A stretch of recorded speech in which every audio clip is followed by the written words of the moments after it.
My stepmother demanded that I pay rent to live in my own house while her children lived there for free. When I refused, she tried to convince my father to kick me out. But when I revealed the truth about who really owned the house, everything changed. Sandra's smile widened. Well, then you'll have to find another place to live, won't you? We can't have parasites in this house. I was sitting at the dining table, my food completely cold as Sandra's words hung in the air. The injustice of it all. Years of being treated like a servant while her children did nothing, and now this. Something inside me finally broke. So, let me get this straight, I said, my voice surprisingly calm.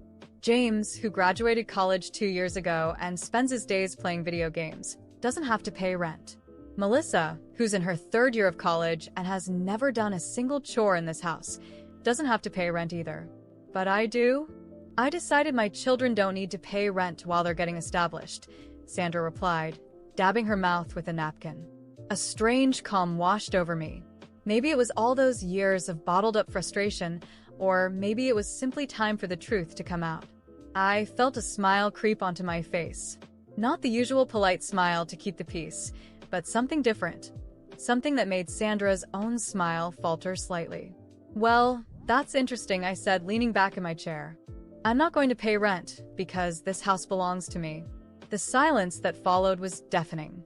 Then James started laughing, followed by Melissa's shrill giggle. Sandra laughed too, but there was a nervous edge to it.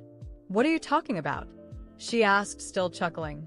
This house is mine, I repeated, not breaking eye contact. The laughter faded as they processed my words. Sandra's face cycled through a range of emotions: amusement, confusion, disbelief, and finally, something close to panic. That's ridiculous, she stammered, grabbing her phone. I'm calling your father right now. Her perfectly manicured nails tapped aggressively on the screen as she put the call on speaker. The ringing seemed to echo throughout the kitchen. Hello? My father's voice crackled through the speaker. David? Sandra's voice was tense, controlled. Ruby is telling some interesting stories about the house. She says the house belongs to her. That's not true, right? The silence on the other end dragged on for what felt like an eternity. When my father finally spoke, his voice was hesitant. Well, he cleared his throat. Actually, my in-laws put the house in Ruby's name before they passed away. I didn't think. You didn't think you should mention that? Sandra practically screamed. How could you not tell me this? I didn't think it was important, my father replied weakly. It never seemed relevant. Not relevant? Sandra's face turned red. Not relevant that your teenage daughter owns our house. She hung up before my father could respond, nearly slamming the phone onto the table. The kitchen fell into an uncomfortable silence, broken only by the hum of the refrigerator. James and Melissa stared at me like they'd never seen me before. Sandra was breathing heavily, clearly trying to compose herself. When she finally spoke, her voice was artificially cheerful, but I could hear the slight tremor. Well, she forced a laugh that sounded more like a sob. This has been a big misunderstanding. Of course, you don't need to pay rent. Ruby, let's just forget this conversation, okay? I had completely lost my appetite. Without saying a word, I stood up and went upstairs. As I climbed the stairs, I could hear hurried whispers from downstairs, Sandra's harsh tone mixed with James and Melissa's anxious voices. By 6 the next morning, I was already awake, staring at the ceiling, thinking about how much had changed in just a few hours. Around 7, I heard movement downstairs, the familiar sound of Sandra making her morning coffee. I was about to go down for breakfast when I heard her voice. David, you need to do something about this situation, she said, her voice low but intense. Your daughter can't, we just need to make her leave. I froze on the stairs, holding my breath. I know the house is hers, David, Sandra continued, frustration clear in her voice. But she's making things difficult. She doesn't fit here anymore. She's becoming a problem. There was a pause. Even from where I was, I could sense my father's hesitation. But, Sandra, it's her house. I can't just kick her out. No one's talking about kicking her out. Sandra's voice turned sweet, that syrupy tone she used to manipulate. We just need to steer her in the right direction. What about those out-of-state colleges she applied to? You could encourage her to go to one of them. Tell her it'd be good for her independence. My stomach twisted when I heard my father's reluctant reply. Maybe you're right, he said slowly. I'll talk to her about moving out for college. It might be better for everyone. I waited until Sandra ended the call. Then I calmly walked into the kitchen, keeping my face neutral. I started pouring myself a bowl of cereal, pretending I hadn't heard anything. James and Melissa came in shortly after, both looking uncomfortable. Sandra was the last to enter, still holding the phone in her hand. "Good morning, everyone," she chirped, as if nothing had happened the night before. We all sat down. The only sounds were the crunching of cereal and the occasional clink of spoons against bowls. Then, as casually as if I were commenting on the weather, I said, "Oh, and starting next month, all of you will have to start paying rent."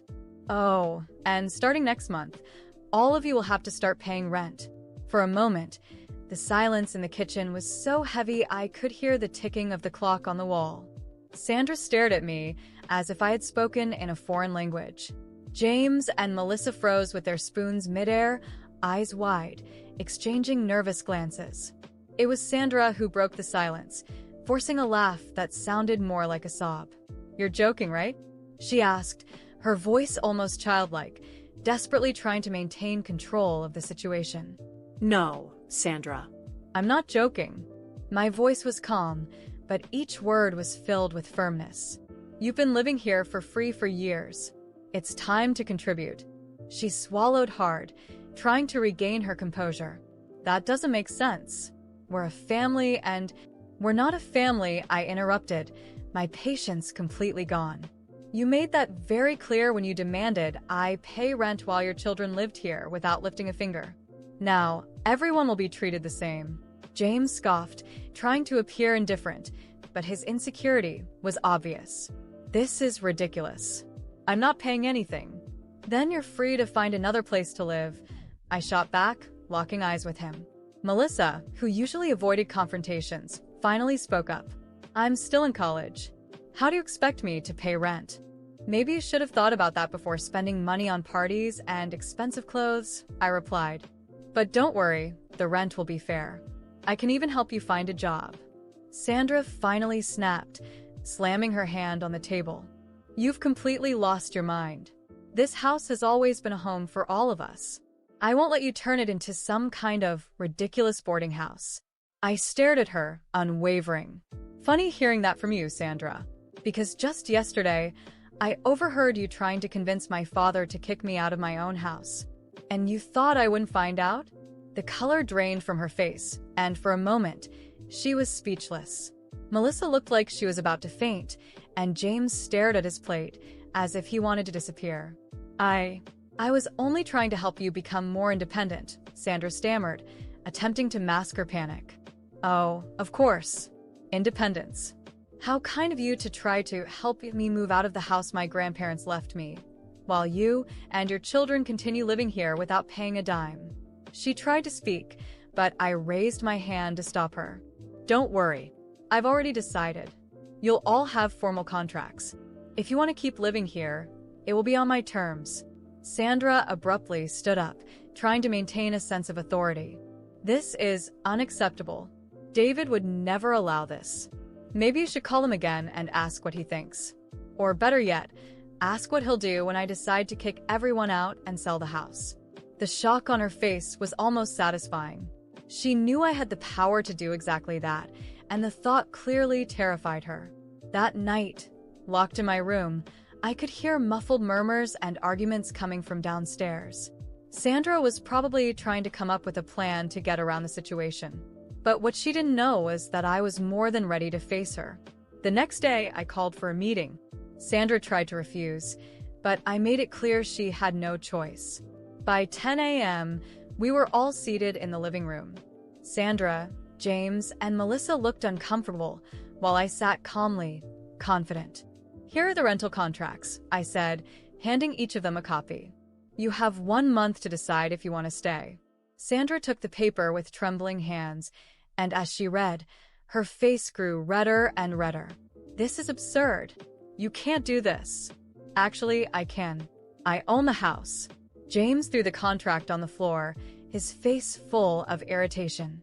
This is unfair. We're your family. No, James. You're my stepmother and my half-siblings, who treated me like a maid for years. If you want to stay here, you'll pay like anyone else. The argument dragged on for hours, but I didn't back down. In the end, I made it clear there was no room for negotiation. Sandra finally realized she had no way out, but before leaving the room, she took one last shot. You'll never have your father's support after this. I smiled, tired but firm. We'll see. In the following days, she tried everything, manipulating my father, creating tension in the house, even trying to turn James and Melissa against me. But nothing worked. They all signed a contract, and the first payment came the next month. The truth is, after years of being overlooked, I was finally in control. And for the first time, I didn't care what they thought. I had the house, the power, and most importantly, my peace of mind. They could deal with the reality now. The months went by, and the pressure inside that house only grew stronger. At first, Sandra, James, and Melissa tried to act as if nothing was happening. They reluctantly paid the first month of rent, as if they believed I would soon change my mind. But I didn't. The payments started getting delayed. First by a few days, then weeks. The excuse was always the same: unexpected expenses, piled up bills, temporary difficulties. But I knew it wasn't just that. James no longer bought his expensive games and spent more time locked in his room. Melissa stopped showing off new clothes and rarely went out. And Sandra seemed to be falling apart before my eyes. She looked exhausted, her face tired with deep dark circles. So, I decided it was time to settle the situation once and for all. On a rainy night, I gathered everyone in the living room. The atmosphere was heavy. My father sat on the couch, defeated, while Sandra stood with her arms crossed, trying to maintain a superiority that no longer existed. James and Melissa, as usual, kept their heads down, avoiding eye contact. It's been 3 months since you've paid the full rent, I began, my voice calm but firm. I could easily throw all of you out. Sandra widened her eyes, outraged.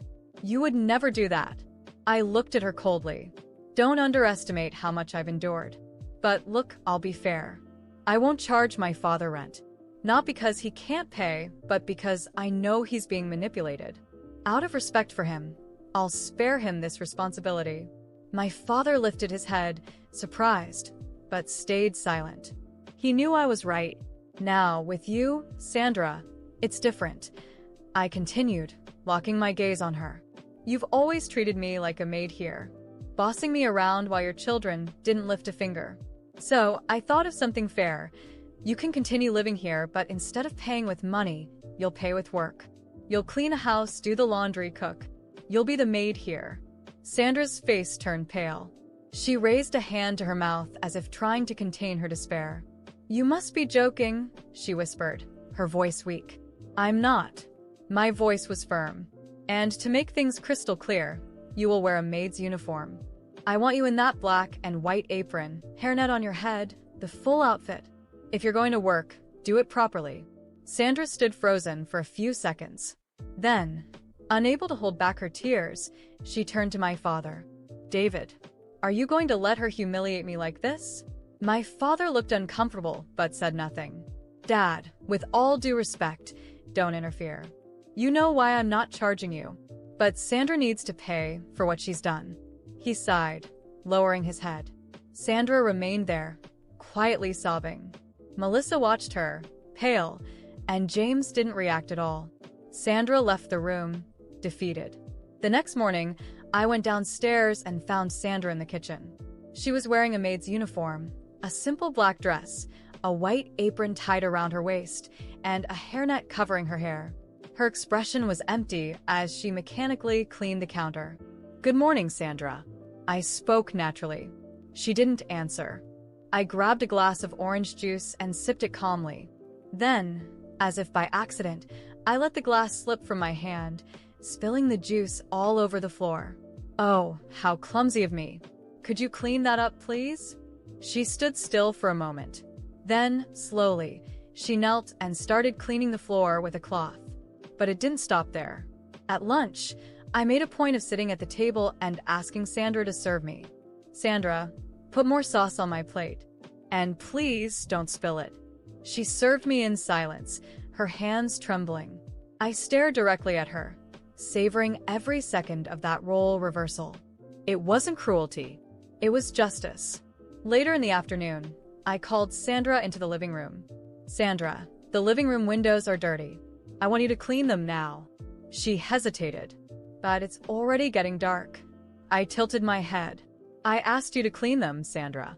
Or would you prefer to pay rent with money?" She turned red, bit her lips, and grabbed the cleaning supplies. As she climbed onto the stool to clean the windows, I looked at James and Melissa, who silently watched the scene. "You two could help, you know? Or would you prefer to sign new contracts with higher rent?" They quickly got up and disappeared into their rooms. Sandra kept cleaning in silence, and I sat there, watching. That night, I lay in bed staring at the ceiling. I felt a peace I hadn't felt in years. It wasn't joy. It wasn't malice. It was the certainty that I had finally put things in order. And I don't regret it. Sandra got exactly what she deserved. My father made his choice, and I made mine.